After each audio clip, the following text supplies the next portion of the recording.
Hello everyone, in this video, I will show you how to fix Crimson Desert crashing to desktop on Windows 11.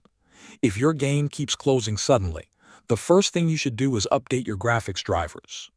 Go to the official NVIDIA or AMD website and download the latest driver for your GPU. When installing, choose the Clean Installation option. This removes old driver files that can cause problems, especially after updates. Next, if you are playing through Steam, you should verify your game files. Open Steam, go to your library, right-click on Crimson Desert, then Open Properties. Go to the installed files and click Verify Integrity of Game Files. This process will check for missing or broken files and replace them automatically.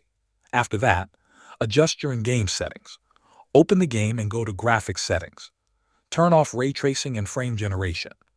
These features can cause crashes on some systems after recent patches. Set DLSS or FSR to quality or native mode, depending on what your system supports. Then lower your overall graphics settings to medium or low.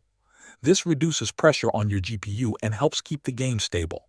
Once you finish these steps, restart your PC and launch the game again.